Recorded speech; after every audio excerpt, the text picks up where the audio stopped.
Kdaj ste ugotovili, da je ustvarjanje filmov tisto, kar si želite početi v življenju? Ker je moj ded se ukvarjal s fotografijo in je fotografiral na steklene plošče že balkanske vojne, potem pa oče, ki je bil novinar, med ostalim je bil tudi še kaj drugega, ampak je bil tudi fotograf in snemalec, je nekako moje življenje šlo skozi te zadeve in že pri 6 letih mi je oče kupil fotoaparat, tako da sem v gimnaziji v Mariboru že imel samostojne razstave, fotorazstave in sem bil vse skozi usmerjen v to sfero, tako da sem najprej hotel biti samo direktor fotografije, snemalec in to ni obstajalo v Ljubljani, je pa obstajala režija in tako sem potem šel na režijo, ampak sem jasno paralelno še mojo prvinsko ljubezen fotografijo, se pravi skozi kamero izražal. Mislim, zdaj ustvarjanje filmov je nekako tli v tebi, ko se odločiš, da boš delal filme ali pa slikal, je to nekako od nekdaj v tebi, ne? Pot do tja pa pač vodi skozi različne preizkušnje. Ena izmed takšnih je bila pri meni sprejemni izpiti, pa potem razne komisije, da dobiš prvi film, pa potem soočanje s publiko. Tudi študentom vedno rečem, da kot režiser nisi nič drugačno kot igralci, tudi ti si vedno na avdiciji z vsakim svojim delom, ne? Drugače pa veselje do režije je nekako tli v meni že od nekdaj. Gospod Karpo nam je zaupal nekaj svojih zgodbic iz mladosti, iz otroštva. Vaših nismo slišali veliko. Morda kateri filmi so krojili vaše otroštvo?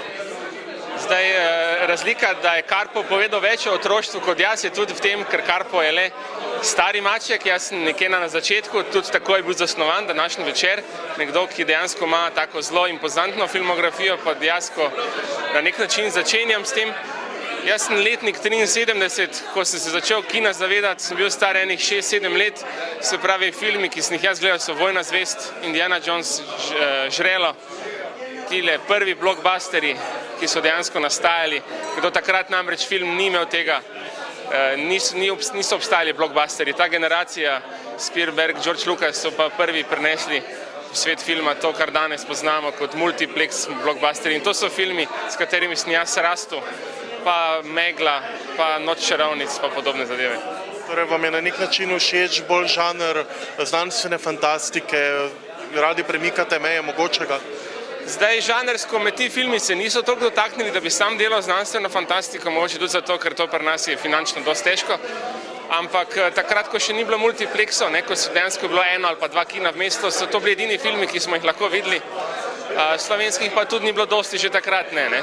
Ker sem bil predavatelj na akademiji in sem še in sem predaval ne samo režijo, tudi kamero, me je recimo pred 10 leti doletela ta digitalni boom.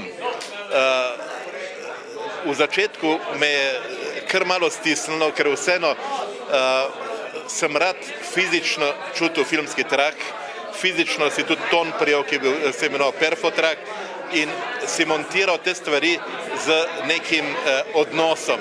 Ko se je pojavila ta in obenem, ko se je snemal, si moral zelo paziti, ker ni bilo avtomatike. S pojavom digitalne tehnologije je postalo vse avtomatsko in vsak je znal snemati, vsak je znal režirati v narekovajih in je nastala popolna zmeda. Ampak kasneje se je to malo izluščilo, tako da danes absolutno sprejemam, pač čas gre naprej. Nostalgija obstaja še v meni po analogni tehniki, ampak že sam sem si nabavil neke stvari, recimo fotoaparat vrhunski, ki snema tako, da lahko tudi končno na 35 mm filmski trak prenesem sliko.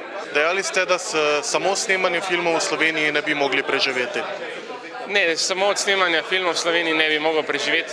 Preprosto en film delaš nekje 3 leta, ko razdeliš honorar na mesečno bazo in če si predstavljaš, da so v ta honorar šteti tudi stroški vožnje, prevoza, hrane, mobitela, prideš na dejansko mesečno zelo nizke vsote, tako da moraš delati še druge zadeve v Sloveniji. Film je dejansko neke vrste kot tortica, kot desert, moraš pa prej jesti še kosilo. Tako hudo pa vendarle ni, da bi se morda hoteli prodati v tujino. Kar se tiče sodelovanja in dela v tujini, je v bistvu bolj stvar ponudbe pa okoliščin. Absolutno bi delal v tujini. Šanghaj je na nek način film z mednarodno koprodukcijo, z mednarodno zasedbo in je en tak prvi von po delu v tujini. Bolj gre za pogoje dela, ti me fascinirajo. Če bi si želel delati v tujini, bi zaradi pogojev dela.